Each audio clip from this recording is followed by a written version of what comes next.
Para mostrar para vocês como é que é fácil utilizar modelos neurais pré-treinados estado da arte utilizando a biblioteca Hugging Face, está aqui um exemplo de uma aplicação para classificação de sequência utilizando o BERT. Então, basicamente, o que precisamos fazer é importar essas duas classes, o BERT Tokenizer, na qual nós vamos instanciar o tokenizador, e essa classe especial, que utiliza o BERT para classificação de sequência, que é o BERT for Sequence Classification.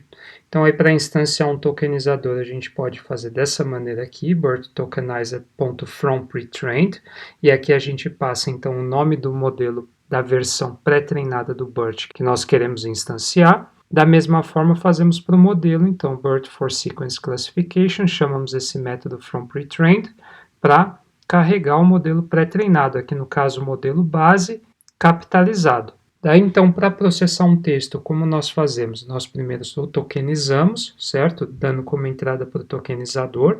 Daqui então a gente pede para retornar tensores do tipo PT, que é de PyTorch, tá? Caso nós estivéssemos utilizando um outro framework como TensorFlow, nós colocaríamos TF aqui. Aí nós salvamos então os índices tokenizados nos inputs. Aqui nós temos os labels que podem ser definidos, ou seja, para cada texto que nós passamos para o tokenizador, nós podemos definir uma classe para aquele texto, certo? E aí durante o treinamento, então, a gente pode dar tanto os inputs, certo? Ou seja, as instâncias tokenizadas, assim como os seus labels, as suas classes para o modelo. Daí, então, do modelo a gente consegue extrair a loss, certo? A perda, o erro e as probabilidades de pertencer a uma das classes para cada exemplo de entrada que nós passamos.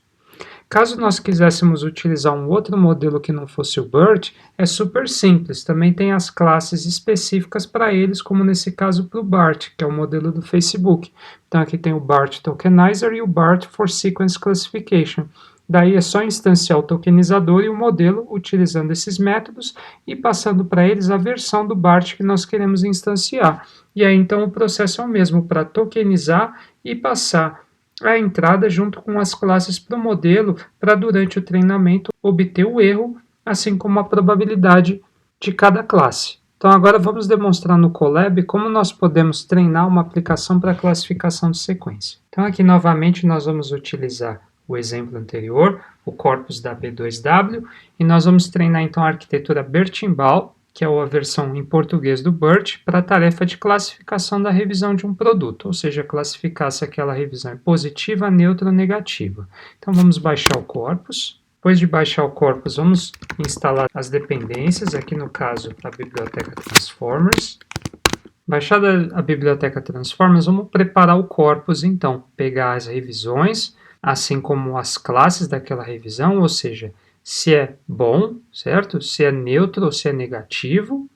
E aqui só, como nós estamos demonstrando, nós não queremos treinar o melhor modelo, a gente só vai utilizar 10.000 instâncias, ou seja, 10.000 revisões. Então vamos lá, vamos carregar o corpus, vamos pegar cada revisão, então nós vamos pegar cada revisão e cada classe para ela e nós vamos salvar numa instância assim, num dicionário, onde a revisão vai estar no atributo X e a classe no atributo Y. Daí, então, nós separamos esses dados num conjunto de treinamento e teste, certo? 20% para teste e o restante para treinamento. Nós vamos ter 8.000 dados de treino, 2.000 de teste. Daí, então, aqui a gente importa as dependências que nós vamos utilizar. Então, aqui a gente importa as dependências do PyTorch. E aqui, olha, exclusivamente para usar o Bertinbal, a gente vai utilizar o modelo Auto-Tokenizer e Auto-Model for Sequence Classification, assim como está presente na documentação do Bertinbal, que a gente pode ver nesse link. Então, aqui na documentação do Bertinbal, eles mostram para a gente como é que a gente pode instanciar os modelos utilizando o Hugging Face. Vamos importar as dependências. Então, aqui a gente vai instanciar os parâmetros da rede neural. Então, se houver uma GPU, a gente vai instanciar o CUDA, né, que é a GPU como dispositivo. O nosso corpus, né, nossa tarefa tem 3 classes, negativa, neutra e positiva.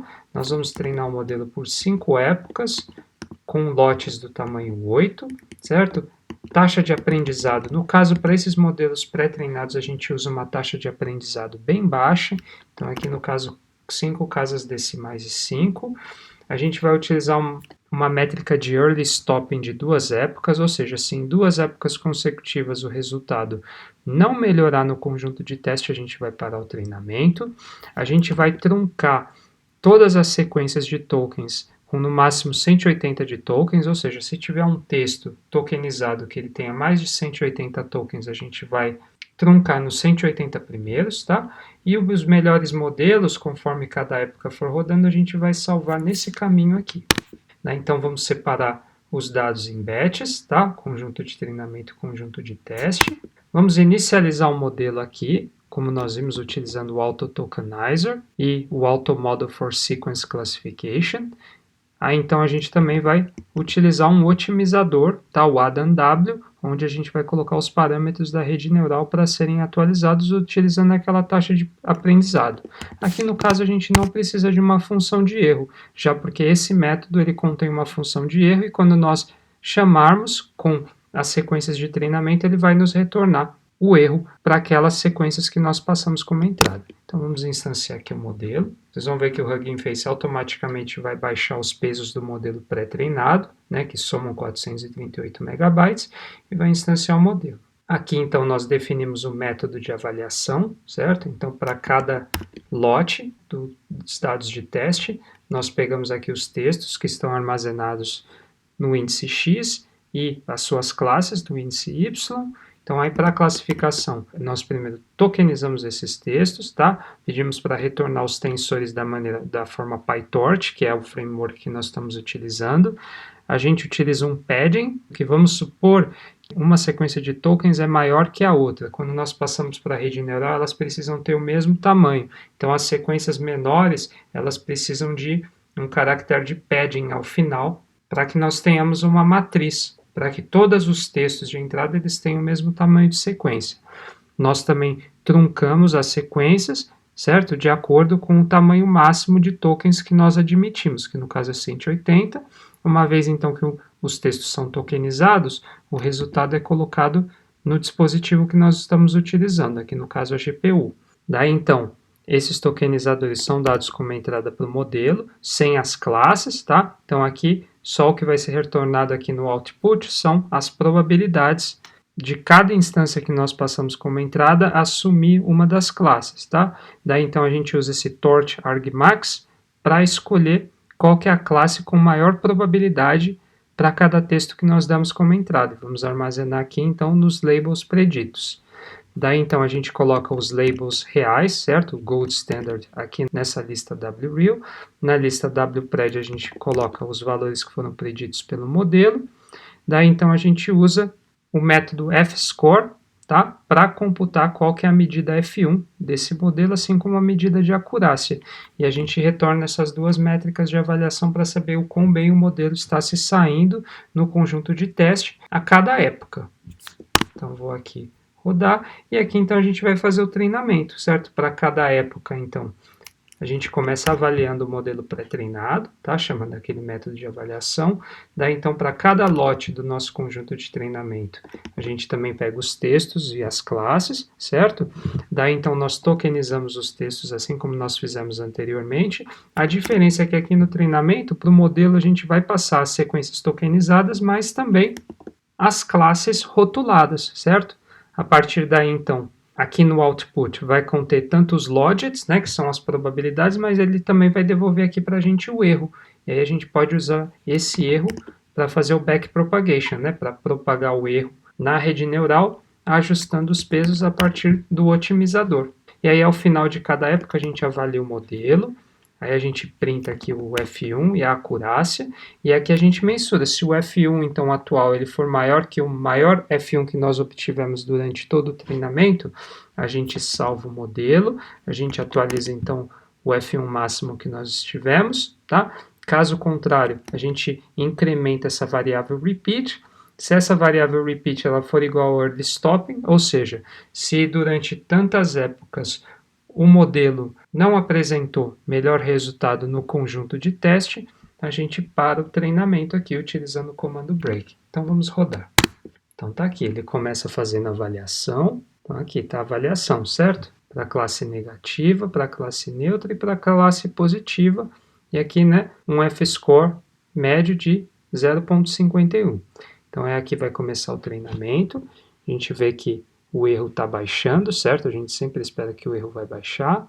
Que então 38% do conjunto de treinamento foi processado nessa primeira época. Nós vimos então que o erro se iniciou em 0,85, já caiu para 0,52 e continua caindo. 77%, o erro em 0,47, continua caindo. Só lembrando então, a avaliação no início do nosso modelo foi de 0,51 no F-score. Terminando aqui o treinamento na primeira época, que já está em 93%, ele vai avaliar o modelo de novo no conjunto de teste. Aí vamos ver se vai melhorar o resultado. Vamos ver, vai começar a avaliação então no conjunto de teste. Tá lá, então subiu para 0,84, tá? Então vocês viram que salvou como o melhor modelo. Daí então ele começa a segunda época. Veja que o erro continua diminuindo, né? Bom, aqui então a gente vê que agora aparentemente o resultado está chegando numa estabilidade, né? Já que o erro não tem diminuído muito mais, ele tem se mantido aqui em 0,29, 0,3. Então tá aí, terminado a segunda época, vamos ver agora como é que foi o resultado. Então aqui a gente vê que o resultado não melhorou, né? Ele não obteve um resultado maior do que na primeira época. Apesar do erro continuar diminuindo, que provavelmente poderia ser que o resultado melhore nessa terceira época, mas aqui eu acho que deu para demonstrar para vocês a ideia do treinamento. O código está disponível, vocês podem executá-lo até o final e depois utilizar o modelo treinado. Vocês podem estudar como é que um modelo treinado por vocês ele pode ser carregado no Hugging Face e aí vocês podem utilizá-lo para fazer novas predições, ok?